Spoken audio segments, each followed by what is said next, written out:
ఇక ఇక్కడ చూసినట్లయితే తెలంగాణలో నిన్న అటు క్యాబినెట్ సమావేశం జరిగింది. ముఖ్యమంత్రి రేవంత్ రెడ్డి అధ్యక్షతన క్యాబినెట్ సమావేశంలో కీలకమైన నిర్ణయాలు తీసుకున్నారు. మొదటగా అటు రాష్ట్రం ఏర్పడిన తర్వాత మొదటి నుంచి కూడా అనేక ఆరోపణలు పిసిసి అధ్యక్షుడు రేవంత్ రెడ్డి చేస్తూ ఉన్నారు. కాళేశ్వరం పేరుతో పెద్ద ఎత్తున కల్వకుంట్ల చంద్రశేఖరరావు కుటుంబం దోచుకుంది. అట్లనే కరెంటుకు సంబంధించి అనేక అవకతవకలకు పాల్పడుతూ ఉన్నారనే ఆరోపణలు చేస్తూ ఉన్నారు. దానికి సంబంధించి నిన్న మంత్రివర్గం కీలకమైన నిర్ణయం తీసుకుంది. సుప్రీంకోర్టు మాజీ న్యాయమూర్తి జస్టిస్ పినాకి చంద్రఘోష్, ఆయనను పిసి ఘోష్ అంటారు.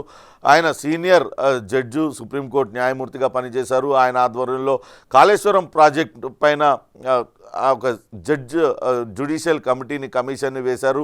అది 100 రోజుల్లో తన విచారణ పూర్తి చేసి రాష్ట్ర ప్రభుత్వానికి నివేదిక సమర్పించే అవకాశం ఉంటుంది. అలానే ఇట్లా విద్యుత్ కొనుగోళ్లకు సంబంధించి అటు జస్టిస్ లింగాల నరసింహారెడ్డి ఆయన పాట్నా హైకోర్టు జడ్జిగా పనిచేశారు, పాట్నా హైకోర్టు ప్రధాన న్యాయమూర్తిగా పనిచేశారు. ఆయనను నియమించారు. వీళ్ళిద్దరి ఆధ్వర్యంలో 100 రోజుల లోపల అటు కాళేశ్వరం ప్రాజెక్టు పైన ఇక్కడ విద్యుత్ కొనుగోళ్లు, విద్యుత్ అక్రమాలపైన ఎటువంటి అవకతవకలు జరిగాయనే దానిపైన ఈ 2 కమిషన్లను ఏర్పాటు చేసింది. 100 రోజుల్లో ఈ కమిషన్లు 2 విచారణ జరిపించి దానికి బాధ్యులు ఎవరు ఏంటి అనే దానిపైన ప్రభుత్వానికి నివేదిక ఇవ్వాలంటూ అటు నిన్న కమిషన్లు ఏర్పాటు చేస్తూ క్యాబినెట్ సమావేశంలో నిర్ణయం తీసుకున్నారు. దానికి సంబంధించిన ముఖ్యమైన వార్తగా వేశారు. ఇక బీజేపీ అగ్రనేత అమిత్ షా నిన్న రాష్ట్రంలో పర్యటించారు.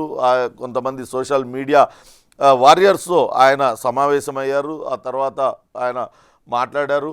12 కంటే ఎక్కువ లోక్సభ సీట్లను ఇక్కడ తెలంగాణలో గెలవాలి, వారసత్వ పార్టీల పాలనంతా కుంభకోణాల మయం, ఎంఐఎం చేతిలో, కాంగ్రెస్ బీఆర్ఎస్లు కీలుబొమ్మలు, సిఏఏతో ఏ ఒక్కరి పౌరసత్వము రద్దు కాదంటూ ఆయన నిన్న మాట్లాడిన మాటలు ముఖ్యమైన వార్తగా ఇచ్చారు.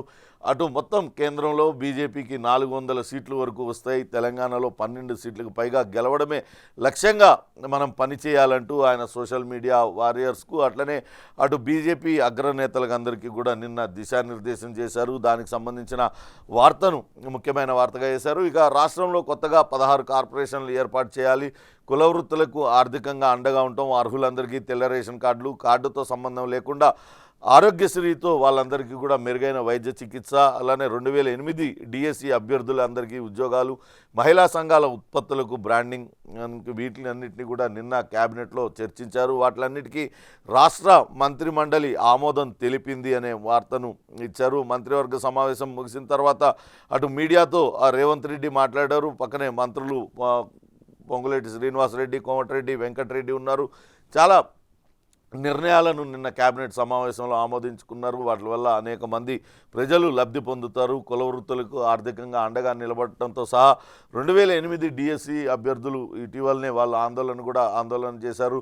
తమకు ఇంతవరకు న్యాయం జరగలేదు, ఇప్పటికే ఏజ్ పెరిగిపోతుంది, తమకు అప్పుడెప్పుడోనే ఉద్యోగాలు రావాల్సింది ఇంతవరకు రాలేదంటూ వాళ్ళందరూ కూడా ఆవేదన వ్యక్తం చేసిన నేపథ్యంలో వాళ్ళందరికీ కూడా ఉద్యోగాలు ఇవ్వాలంటూ చెప్పారు. మహిళలను అందరినీ కూడా కోటీశ్వరులను చేస్తామంటూ ఇటీవల ముఖ్యమంత్రి చెప్తూ వస్తున్నారు. దానికి సంబంధించి మహిళా సంఘాల ఉత్పత్తులకు ఒక బ్రాండింగ్ ఇవ్వాలనేది కూడా నిన్న క్యాబినెట్ సమావేశంలో వాళ్ళు చర్చించారు. దానికి సంబంధించి ఆమోదాన్ని తెలుపుకున్నారు. ఇక నిన్న కరీంనగర్లో భారీ బహిరంగ సభ బీఆర్ఎస్ ఏర్పాటు చేసుకుంది. బీఆర్ఎస్ అధినేత కేసీఆర్ మాట్లాడారు. ఇప్పటికే కరీంనగర్ పార్లమెంట్ అభ్యర్థిగా బోయినపల్లి వినోద్రావును ప్రకటించారు. మరోసారి ఆయన గెలిపించాలంటూ కోరారు. ప్రజల గలమవుతాం, భవిష్యత్తుకు బలమవుతామంటూ ఆయన నిన్న అక్కడ సభలో వ్యాఖ్యానించారు. మేడిగడ్డ ప్రాజెక్టు పైన అటు అధికార పార్టీ లేనిపోని రాద్ధాంతం చేస్తుంది, ఏదో ఇసుక జారిపోయి 2 పిల్లర్లు కూలిపోతే ఏదో భారతదేశమే కూలిపోయినట్లుగా వాళ్ళు బిల్డప్ ఇస్తున్నారంటూ ఆయన ఆ వేదికపై నుంచి మాట్లాడారు. భూమి ఆకాశం ఉన్నన్ని రోజులు బీఆర్ఎస్ ఉంటుంది, నేను సీఎంగా ఉన్నప్పుడు పచ్చని పొలాలు కరెంటు ఉండే, ఇప్పుడు ఏమయ్యాయి, సీఎం మాట్లాడే భాష ఇదా అంటూ ఆయన విమర్శించారు. ఒక పన్ను పాడైతే అన్నీ పీకేసుకుంటామా, 100 కాంపోనెంట్లు మేడిగడ్డ ప్రాజెక్ట్, కాళేశ్వరం ప్రాజెక్ట్ అంటే 100 కాంపోనెంట్లు ఉంటాయి, అందులో మేడిగడ్డ ఒకటి, అది ఏదో పిల్లర్లు కుంగిపోతే దానికే పెద్ద రాద్ధాంతం చేస్తామా, ఒక పన్ను కదిలితే అన్నీ పీకేసుకుంటామా అంటూ ఆయన చాలా ఇదిగా మాట్లాడారు. కానీ ఆ పిల్లర్లు ఎందుకు కుంగాయి ఏంటి అనే దానిపైన చర్చకు రమ్మంటే మాత్రం ఇంతవరకు ఆయన చర్చకు రాలేదు. దీనిపైన విచారణకైతే ఆదేశించారు. చూడాలి జ్యుడిషియల్ కమిషన్ కూడా వేసిన నేపథ్యంలో కమిషన్ విచారణలో ఏం తేలుతుందనే చూడాలి. అయితే అటు కేవలం బీఆర్ఎస్ కార్యకర్తలకు భరోసా కల్పించే ఉద్దేశంతోనే ఆ సభ ఏర్పాటు చేశారు. ఇప్పటికే బీఆర్ఎస్ అభ్యర్థిగా బోయినపల్లి వినోద్రావును ప్రకటించిన నేపథ్యంలో ఆ సభను ఏర్పాటు చేశారు. ఆయనను భారీ మెజారిటీతో గెలిపించాలంటూ కార్యకర్తలకు పిలుపునిచ్చారు. ఇప్పుడు ఓటమితో కుంగిపోవద్దు, ఈ పార్లమెంట్ ఎన్నికల్లో మనం భారీ విజయం సాధించడం ద్వారా ప్రజలకు మనమే దిక్కు అనేది చాటి చెప్దాం, మనం పార్టీ కట్టుబడి ఉంది ప్రజా సంక్షేమానికంటూ ఆయన నిన్న ఆ సభలో కరీంనగర్ సభలో మాట్లాడిన మాటలను ముఖ్యమైన వార్తగా వేశారు. ఇక మరో ముఖ్యమైన పత్రిక ఆంధ్రజ్యోతి దానికి సంబంధించి కాళేశ్వరం విద్యుత్ ప్రాజెక్టులపై విచారణకు జ్యుడిషియల్ కమిషన్లు ఏర్పాటుపైనే ముఖ్యమైన వార్తగా వేసింది. కాళేశ్వరం అవినీతిపైన కమిషన్కు చైర్మన్గా జస్టిస్ పిసి ఘోష్, పినాకిని చంద్ర ఘోష్ను ఏర్పాటు చేశారు. భద్రాద్రి యాదాద్రి విద్యుత్ ప్రాజెక్టులపైన జస్టిస్ లింగాల నరసింహారెడ్డిని, ఛత్తీస్గఢ్ విద్యుత్ కొనుగోలుపైన కూడా ఆయన లింగాల నరసింహారెడ్డి కమిషన్ విచారణ జరుపుతుంది. మొత్తం 100 రోజుల్లో విచారణ చేపట్టాలి. అలానే నిన్న కేబినెట్ సమావేశంలో ఏదైతే నిర్ణయాలు తీసుకున్నారో దానికి సంబంధించిన ముఖ్యమైన వార్తగా ఇచ్చారు. కులవృత్తులు, గిరిజనులు, ఈబీసీ వారికి 16 కార్పొరేషన్లు ఏర్పాటు చేయడంతో పాటు అర్హులైన అందరికీ తెల్ల రేషన్ కార్డులు జారీ చేయడం, రేషన్ కార్డుతో సంబంధం లేకుండా ఆరోగ్యశ్రీలో వైద్య చికిత్స అందజేయడం, మహిళా ఉత్పత్తులకు ఔటర్ చుట్టూతా మార్కెటింగ్ సదుపాయంతో పాటు వాళ్ళకి బ్రాండింగ్ కల్పించడం, వీటిలన్నిటికీ కూడా నిన్న మంత్రి మండలి కేబినెట్ సమావేశంలో ఆమోదాలు తెలిపారు. దానికి సంబంధించిన వార్తను ముఖ్యమైన వార్తగా ఇచ్చారు. ఇక మోడీ కేసీఆర్ మధ్య చీకటి ఒప్పందం ఉంది. అటు కాంగ్రెస్ సర్కారును కూల్చడానికి ప్రయత్నిస్తున్నారు. కాంగ్రెస్ జోలికొస్తే కనుగుడ్లు పీకేస్తామంటూ నిన్న పెరేడ్ గ్రౌండ్లో మహిళలకు అభివాదం చేసిన తర్వాత సీఎం రేవంత్ రెడ్డి ఆ సభలో మాట్లాడారు. అక్కడ కుట్ర రాజకీయాలకు అటు బీజేపీ, బీఆర్ఎస్ రెండూ కూడా పాల్పడుతూ ఉన్నాయి. రాష్ట్రంలో ఏర్పడిన ప్రభుత్వాన్ని కూల్చడానికి రకరకాల కుటిల యత్నాలు చేస్తూ ఉన్నారంటూ వాళ్ళందరూ కూడా చెప్తున్నారు. దానిలో భాగంగానే ఇటీవల బట్టి విక్రమార్క అటు యాదాద్రిలో ఆయన కింద స్టూల్ పైన కూర్చోడానికి కూడా పెద్ద ఎత్తున ట్రోలింగ్ చేశారు. బీఆర్ఎస్ నేతలందరూ కూడా దళిత ఉప ముఖ్యమంత్రికి అవమానం జరిగిందంటూ వాళ్ళందరూ కూడా ట్రోలింగ్ చేశారు. ఈ రకంగా కాంగ్రెస్ నేతల్లో అనైక్యత తీసుకొచ్చి తద్వారా ప్రభుత్వాన్ని కూలగొట్టాలనే ప్రయత్నం జరుగుతుంది. ఎవరైనా సరే ఇటువంటి వృధా ప్రయత్నాలు చేయడం మానుకోండి, లేని పక్షంలో తీవ్ర స్థాయిలో పరిణామాలు ఉంటాయంటూ హెచ్చరించారు. బట్టి కూడా ఆయన క్లారిటీ ఇచ్చారు. తనను ఎవరు కింద కూర్చోబెట్టలేదు, తనంతటి తానే కూర్చున్నాను, ఎవరో చెప్తే చేసే వ్యక్తిని కాదు, తనకు ఆత్మాభిమానం ఉంది, తాను కావాలనే అక్కడ కూర్చున్నానంటూ ఆయన కూడా క్లారిటీ ఇచ్చారు. లేనిపోని రాద్ధాంతం చేసి అనవసరంగా ఇది చేయొద్దంటూ ఆయన కూడా హెచ్చరించారు. ప్రభుత్వాన్ని కంచెవేసి కాపాడేది ఆడపిల్లలే, 10 ఏళ్ళు ఏం చేశారని మోడీకి ఓటేయాలి, రాష్ట్రాన్ని తాగుబోతుల సంసారం చేసిన కేసీఆర్ ఓడినా సిగ్గు రాలేదు, ఇంకా వంకర బుద్ధే, 1 కోటి మంది ఆడబిడ్డలను కోటీశ్వరులను చేస్తాం, ఆ బాధ్యత నాదే, ప్రభుత్వానికి అండగా ఉండండి అంటూ నిన్న స్వశక్తి మహిళా సదస్సులో సీఎం రేవంత్ రెడ్డి మాట్లాడిన మాటలను ముఖ్యమైన వార్తగా ఇచ్చారు. ఇక మరో ముఖ్యమైన వార్త, అటు ఇకపైన తెలంగాణలో వాహనాల రిజిస్ట్రేషన్ కోడ్ ఇప్పటిదాకా టీఎస్గా ఉంది, దాన్ని టీజీగా మారుస్తూ గెజెట్ విడుదల చేసింది కేంద్ర ఉపరితల రవాణా శాఖ. టీఎస్ నుంచి మార్చాలంటూ రేవంత్ సర్కార్ విజ్ఞప్తి చేసింది. సత్వరమే స్పందించి ఆమోదం తెలిపింది. ఇకపై కొత్తగా కొనుగోలు చేసే వాహనాల రిజిస్ట్రేషన్ అంతా కూడా టీజీ అని ఉంటుంది. ఉద్యమ సమయంలో చాలామంది టీజీ అనే వాహనాలపైన రాసుకున్నారు. ఏపీ స్థానంలో అప్పట్లో ఉమ్మడి రాష్ట్రంలో ఏపీ అంటూ రిజిస్ట్రేషన్ ఉండేది, కానీ వాటిలన్నింటినీ పీకేసి టీజీ అని రాసుకున్నారు. ఉద్యమంతో కనెక్ట్ అయ్యి ఈ టీజీ అనేది ఎక్కువగా కనెక్ట్ అయిన నేపథ్యంలో ఖచ్చితంగా దాన్నే ఉంచాలంటూ అటు రేవంత్ రెడ్డి నిర్ణయం తీసుకున్నారు. ఈ మేరకు కేంద్ర ప్రభుత్వానికి లేఖ రాశారు. దానికి స్పందించి కేంద్ర ప్రభుత్వం వెంటనే గెజెట్ను విడుదల చేసింది అంటూ వార్తనిచ్చారు. మరో ముఖ్యమైన వార్త, కరీంనగర్కి సంబంధించి నిన్న 3 పార్టీలు, ప్రధానమైన పార్టీలు బీజేపీ, రాష్ట్రంలో అధికారంలో ఉన్న కాంగ్రెస్, అట్లనే కేసీఆర్ బీఆర్ఎస్ పార్టీ 3 కూడా సభలు నిర్వహించాయి. ఆ సభల్లో నిన్న మాట్లాడారు. 2 పిల్లర్లు కుంగితే పెడబొబ్బలా, ఒక పన్ను ఊడితే అన్నీ ఊడగొట్టుకుంటామా, నా మీద ఏడుపుతో అబద్ధపు ప్రచారాలు, కాళేశ్వరంపై 2 రోజుల్లో మీ ముందుకొస్తా, నేనుండగా రాష్ట్రంలో ఎకరం పొలం ఎండిందా, రేవంత్ రెడ్డి పండబెట్టి తొక్కుతా అంటున్నాడు. ఇది ఒక ముఖ్యమంత్రి మాట్లాడే భాషేనా? అత్యాశకు పోయి కాంగ్రెస్ను గెలిపించారు, నన్ను గెలిపిస్తే ప్రధాని మోడీని ఢీకొట్టేవాడిని అంటూ కరీంనగర్ సభలో బీఆర్ఎస్ అధినేత కేసీఆర్ వ్యాఖ్యానించారు. వాస్తవానికి బీఆర్ఎస్ను జాతీయ స్థాయిలో విస్తరింపజేస్తా, ఇటు ఇండియా కూటమికి అటు ఎన్డీఏ కూటమికి సమాన దూరం పాటిస్తూ తాను తృతీయ ఫ్రంట్ను తయారు చేస్తానంటూ చెప్పారు. కానీ ఇక్కడ అటు మహారాష్ట్రలో బీఆర్ఎస్ నేతలందరూ కూడా గగ్గోలు పెడుతున్నారు. వాళ్ళందరూ కూడా ఇక్కడికి వచ్చి గులాబీ కండువాలు కప్పుకొని అక్కడికి వెళ్ళారు. కేసీఆర్ ఏదో చేసేస్తారు, అద్భుతం జరగబోతుందంటే ఇప్పుడు అక్కడ ఎన్నికలు జరగబోతున్నాయి, అక్కడ తాము పోటీ చేయాలన్నా, అసలు బీఆర్ఎస్ పార్టీ ఉందా లేదా అంటూ వాళ్ళందరూ కూడా ఒకటే ఫోన్లు చేస్తుంటే వాళ్ళ ఫోన్లకు స్పందించడం లేదు. అక్కడ మహారాష్ట్ర నేతలతో ఏ బీఆర్ఎస్ నేత కూడా మాట్లాడడం లేదు. వాళ్ళు అక్కడ గగ్గోలు పెడుతూ ఉన్నారు. అనవసరంగా అక్కడికి వెళ్ళి చేరాం, ఉన్న పార్టీలో ఉన్నా ఏదో రకంగా ఉండేది, ఇప్పుడు అటు ఇటు రెంటికి చెడ్డ రేవళ్ళ మా పరిస్థితి తయారైందంటూ మహారాష్ట్ర బీఆర్ఎస్ నేతలందరూ కూడా చెప్తూ ఉన్నారు. ఈసారి గెలిస్తే మాత్రం ప్రధాని మోడీని ఢీ కొట్టేవాడిని అంటూ ఆయన చేసిన వ్యాఖ్యలపైన అటు రాజకీయ వర్గాల్లో విస్మయం వ్యక్తం చేస్తున్నారు. ఇటీవల పార్లమెంట్ ఎన్నికల్లో బీజేపీతో పొత్తు పెట్టుకోవడానికి ప్రయత్నించారు. ఢిల్లీ పెద్దలు అవసరం లేదు పొత్తు అంటూ తిరస్కరించడంతో ఢిల్లీ పర్యటన ఆయన రద్దు చేసుకున్నారు. ఇప్పుడు చూస్తే ఏకంగా మోడీని ఢీ కొడతానంటూ ఆయన చేస్తున్న ప్రకటనలు హాస్యాస్పదం అంటూ రాజకీయ వర్గాల్లో చర్చ అయితే జరుగుతున్నది. ఇక ఒక్కొక్కరుగా కారు దిగేస్తున్నారు. కాంగ్రెస్ బీజేపీ వైపే అందరూ చూపు ఉంది అంటూ మరో వార్తనేశారు. కీలక నేతల్లో కొందరు పార్టీ మారే అవకాశాలున్నాయి. కడియం శ్రీహరితో టచ్లోకి కాంగ్రెస్ కార్యం చేరితే వరంగల్ లోక్సభ టికెట్ ఆయనకేస్తుంది. తర్వాత స్టేషన్ గన్పూర్ ఉప ఎన్నికల్లో కుమార్తె కావ్యకు పార్టీ టికెట్ ఆఫర్. వేం నరేందర్ రెడ్డి, కోమటిరెడ్డితో అమిత్ రెడ్డి భేటీ అయ్యారు. కాంగ్రెస్ సర్కార్కు దానం కితాబు. బీజేపీలోకి ఆరూరి రమేష్ నేడు అమిత్ షా సమక్షంలో చేరిక అంటూ బీఆర్ఎస్ నేతలు ఒక్కొక్కరుగా ఆ పార్టీని వీడుతూ ఉన్నారు. ఇప్పటికే అటు నల్గొండ పార్లమెంట్ స్థానం నుంచి గుత్తా అమిత్ రెడ్డి పోటీ చేయడానికి ఆసక్తి చూపించారు. తనకు టికెట్ ఇవ్వాలంటూ అటు అధిష్టానాన్ని కోరారు. గుత్తా సుఖేందర్ రెడ్డి ఆయన శాసనమండలి చైర్మన్గా ఉన్నారు, ఆయన కూడా అధిష్టానాన్ని కోరారు. కానీ అక్కడ పార్టీ నేతలు ఎవరు సహకరించకపోవడంతో తాను పార్టీ నుంచి దూరంగా తాను పోటీ నుంచి విరమించుకుంటున్నానంటూ చెప్పారు. ఇక్కడ చేవెళ్లలో చూస్తే చేవెళ్ల ఎంపీ రంజిత్ రెడ్డి కూడా తాను పోటీ చేయడం లేదంటూ చెప్పారు. నిన్న 4 నియోజకవర్గాలకు అభ్యర్థులను ప్రకటించారు. అందులో చేవెళ్ల నుంచి కాసాని జ్ఞానేశ్వర్ ముదిరాజుని రంగంలోకి దించడానికి అటు సిద్ధమవుతున్నారు.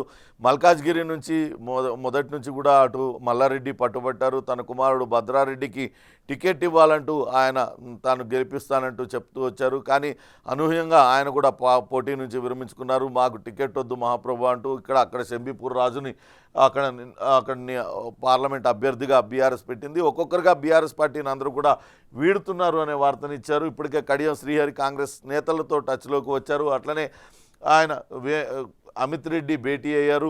దానం నాగేందర్ మాజీ కాంగ్రెస్ మంత్రి, ఆయన కాంగ్రెస్లో చాలా కాలం పనిచేశారు. ఒకసారి టీడీపీలోకి వెళ్ళారు, మొన్న టీఆర్ఎస్లో చేరారు, రెండోసారి ఎమ్మెల్యేగా గెలిచారు.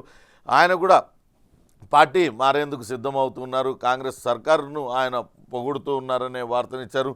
కారు దిగిన నేతలకు అటు కమలం పార్టీ బీఫామ్లు ఇస్తుంది, బీఆర్ఎస్ నుంచి వచ్చిన వాళ్ళకి కమలం పార్టీ బీఫామ్ ఇస్తుందనే వార్తను కూడా ఇచ్చారు. ఎందుకంటే ఇప్పటికే అటు బీఆర్ఎస్ ఎంపీ పోతుగంటి రాములు కుమారుడిని మొదటి జాబితాలోనే ప్రకటించింది. అక్కడ నుంచి అట్లనే జైరాబాద్ ఎంపీ అభ్యర్థి బీబీ పాటిల్కు బీజేపీ అవకాశం ఇచ్చింది. ఆయన నిన్న ప్రస్తుతం బీఆర్ఎస్ సిట్టింగ్ ఎంపీగా ఉన్నారు. వాళ్ళకి ముందుగా ఇస్తుంది అనే వార్తను ముఖ్యమైన వార్తగా ఆంధ్రజ్యోతి ప్రచురించింది. ఇక సాక్షి పత్రిక విషయానికి వస్తే అటు కరీంనగర్లో నిన్న కరీంనగర్లో జరిగిన సభ, కేసీఆర్ సభకు సంబంధించిన వార్త, అట్లనే కాళేశ్వరం పైన కమిషన్లు వేసిన కాళేశ్వరంతో పాటు యాదాద్రి భద్రాద్రి విద్యుత్ ప్లాంట్ల నిర్మాణం పైన, విద్యుత్ కొనుగోలు పైన ఏదైతే కమిషన్లు ఏర్పాటైనాయో ఆ కమిషన్లకు సంబంధించిన వార్తను ముఖ్యమైన వార్తగా చేశారు. క్యాబినెట్ నిర్ణయాలపైన అటు క్యాబినెట్ నిర్ణయాలను క్యాబినెట్లో చర్చించి వాటిలన్నిటికీ కూడా ఆమోదం తెలుపుకున్నారు. దానికి సంబంధించిన వార్తను ముఖ్యమైన వార్తగా ఇచ్చారు. ఇక అమిత్ షా అటు కాంగ్రెస్ పార్టీది బీఆర్ఎస్ది మజ్లిస్ ఎజెండా అంటూ చెప్పారు. ఎంఐఎం ఎజెండా ప్రకారమే కాంగ్రెస్ బీఆర్ఎస్ నడుచుకుంటున్నాయంటూ ఆయన విమర్శలు చేశారు. యూపీఏ హయాంలో కుంభకోణాల్లో మునిగి తేలారో లేదో రేవంత్ రెడ్డి చెప్పాలి.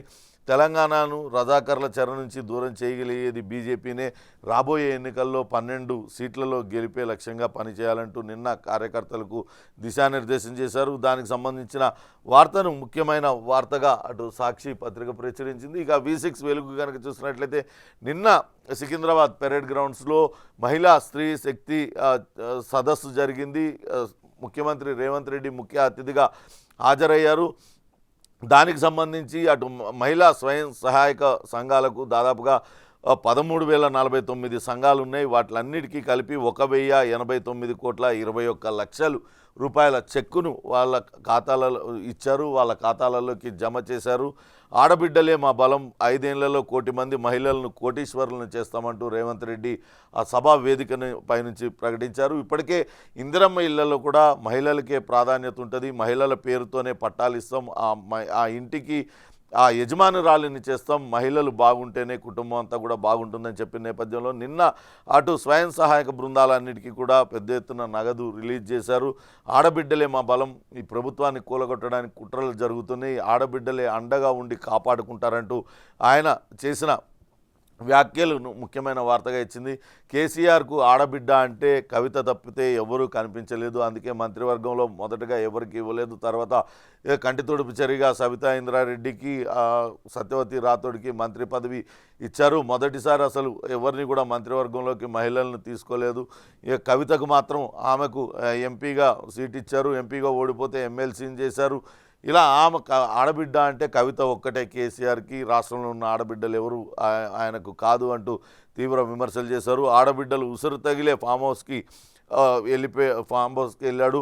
అడ్డం పడితే బస్సు ఎక్కించైనా ఫ్రీ బస్సును కొనసాగిస్తాం, ఇప్పుడే ప్రభుత్వ పథకాలకు అడ్డుపడుతూ ఉన్నారంటూ ఆయన చేశారు. త్వరలో 10 లక్షల మంది ఆడబిడ్డలతో కవాతు చేస్తాం, పడగొడతామనేటోళ్ళు వస్తే పొరకటలు తిరిగేసి కొట్టాలి అంటూ ఆయన నిన్న మాట్లాడారు. దానికి సంబంధించిన వార్తను ముఖ్యమైన వార్తగా ఇచ్చారు. ఇక కాళేశ్వరం పైన సుప్రీంకోర్టు రిటైర్డ్ న్యాయమూర్తితో ఏదైతే కమిషన్ వేశారో దానికి సంబంధించిన వార్తను వేశారు. జస్టిస్ పినాకి చంద్రఘోష్ ఆధ్వర్యంలో ఏర్పాటు చేశారు. ఏమేం అంశాలపైన విచారణ జరిపించాలనే దానిపైన కూడా ఒక స్పష్టత ఇచ్చారు. అలానే విద్యుత్ పవర్ ప్లాంట్ల నిర్మాణంతో పాటు విద్యుత్ కొనుగోళ్లపైన కూడా మరో కమిషన్ వేశారు. తెలంగాణకి చెందిన వ్యక్తి పాట్నా హైకోర్టు మాజీ న్యాయమూర్తి జస్టిస్ నరసింహారెడ్డి, లింగాల నరసింహారెడ్డిని ఆ కమిషన్ చైర్మన్గా వేశారు. 100 రోజుల్లోపు ఈ 2 కమిషన్లు ఆయా విచారణలు చేసి నివేదిక ఇవ్వాల్సి ఉంటుంది ప్రభుత్వానికి. ఈ మేరకు నిన్న అటు కేబినెట్ సమావేశంలో తీర్మానం చేశారు, 2 కమిషన్లు ఏర్పాటు చేస్తున్నట్లుగా ప్రకటించారు. ఇక దిశ పత్రిక కనుక చూసినట్లయితే కొడుకు కూతురు బాగుంటే చాలా, కాంగ్రెస్ బీఆర్ఎస్ మజ్లిస్ పార్టీలు వేరు, ఎజెండా ఒకటే అంటూ అమిత్ షా చేసిన వ్యాఖ్యలను ముఖ్యమైన వార్తగా చేశారు. కొడుకు కూతురు బాగుంటే చాలా అంటూ కేసీఆర్ పైన ఆయన విమర్శలు చేశారు. ఇక అటు కేసీఆర్ నిన్న కరీంనగర్ సభలో మాట్లాడారు. నన్ను గెలిపిస్తే దేశంలో అగ్గి పెడుతుండే, మోసపోయి కాంగ్రెస్ పార్టీని గెలిపించారు, 300 పిల్లర్లలో 2 కుంగితే నేరమా అంటూ ఆయన మాట్లాడారు. కరీంనగర్ సభలో బీఆర్ఎస్ అధినేత కొన్ని వ్యాఖ్యలు చేశారు. ఆ వ్యాఖ్యలపైన అటు పోలీసులు, మీడియా కూడా తీవ్ర ఆగ్రహం వ్యక్తం చేస్తుంది. జర్నలిస్టులను, మీడియాను ఉద్దేశించి కించపరిచేలాగా మాట్లాడారు. అట్లనే పోలీసులకు ఆయన హెచ్చరికలు జారీ చేశారు సభా వేదికపై నుంచి. దీనిపైన పోలీసులు కూడా తీవ్ర ఆగ్రహం వ్యక్తం చేస్తున్నారు. రాజకీయాలలోకి పోలీసులను ఎందుకు లాగుతారు, అక్కడ మేము వారికి భద్రత కల్పించడానికి బందోబస్తు ఏర్పాటు చేస్తే పోలీసులను నిందించడం ఎంతవరకు కరెక్ట్ అంటూ వాళ్ళు కూడా విమర్శిస్తున్న పరిస్థితి అయితే ఉంది. ఇక బీఆర్ఎస్ మరోసారి మరో 4 అభ్యర్థుల్ని నిన్న ప్రకటించింది. దానికి సంబంధించిన వార్తను కూడా ముఖ్యమైన వార్తగా ఇచ్చారు.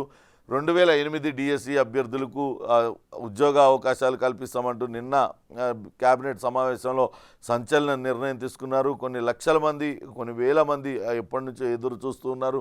వాళ్ళందరూ కూడా ఆందోళన చేస్తూ ఉన్నారు. దానికి సంబంధించిన వార్తను ముఖ్యమైన వార్తగా ఇచ్చారు. ఇక నిన్న యాదాద్రి పర్యటన సందర్భంగా బట్టి విక్రమార్క ఒక స్టూల్ పైన కూర్చోవడం వివాదానికి దారితీసింది. అటు సోషల్ మీడియాలో బీఆర్ఎస్ పార్టీ కావచ్చు, ఇతర బీఎస్పీ ఇతర నేతలందరూ కూడా దళితుడు కాబట్టే అటు ఉప ముఖ్యమంత్రికి అవమానం చేశారు, కావాలనే ఆయనను కింద కూర్చోబెట్టారు అంటూ పెద్ద ఎత్తున ట్రోలింగ్ నడిచింది. దానికి కాంగ్రెస్ నేతలు కూడా కౌంటర్ ఇచ్చారు. వాస్తవానికి అక్కడ బట్టి విక్రమార్కతో పాటు అక్కడ పురోహితులందరూ కూడా కూర్చున్నారు, ఆశీర్వచనాలు చెప్తూ ఉన్నారు, వాళ్ళందరూ కూడా నేల మీదే కూర్చున్నారు. అటువంటిది ఎవరికీ లేని అవమానం బట్టికే జరిగింది. కావాలనే ఇట్లా పెద్ద ఎత్తున ట్రోలింగ్ చేశారు. దానిపైన క్లారిటీ ఇచ్చారు. చిన్న స్టూల్పై కావాలనే కూర్చున్నా అంటూ బట్టి క్లారిటీ ఇచ్చారు. తాను ఎవరికి తల వంచేవాడిని కాదు, ఆత్మగౌరవాన్ని చంపుకునే మనస్తత్వం కాదు, యాదాద్రి ఫోటోతో ఆ ఫోటోలో కావాలనే ట్రోల్స్ చేస్తున్నారంటూ ఆయన ప్రతిపక్షం పైన ఫైర్ అయ్యారు. వాస్తవానికి ఇటీవల కాలంలో అటు సోషల్ మీడియా రకరకాల వికృత పోకడలకు పోతూ ఉంది. లేనిదేదో జరిగిపోయింది, లేనిది ఉన్నట్లుగా సృష్టించడంలో, అలానే వ్యక్తుల్ని వ్యక్తిగతంగా ట్రోల్ చేయడం, ఈ రకమైన వికృత చేష్టలకు దిగుతుంది. ఇప్పటికే ఆంధ్రప్రదేశ్లో ఒక మహిళ గీతాంజలి ఆమె ఆత్మహత్యకు పాల్పడింది. కేవలం సోషల్ మీడియాలో ఇటువంటి వ్యక్తులు రకరకాలుగా ట్రోలింగ్కు పాల్పడుతూ వ్యక్తిగతంగా వాళ్ళ వ్యక్తిత్వ హననానికి పాల్పడుతున్నారు, క్యారెక్టర్ అసాసినేషన్ చేస్తున్నారు. దాంతో మనస్తాపానికి గురే గీతాంజలి ఆమె ఆత్మహత్యకు పాల్పడింది.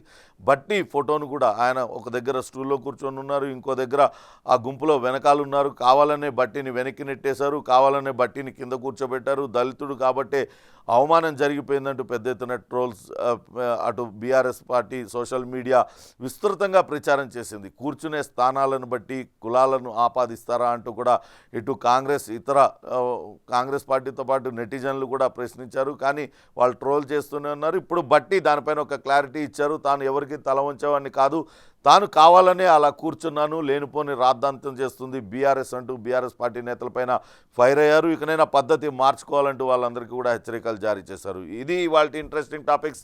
తిరిగి రేపు మరిన్ని ఇంట్రెస్టింగ్ టాపిక్స్తో మళ్ళీ మీ ముందుకు వస్తాం. Stay tune to Big TV.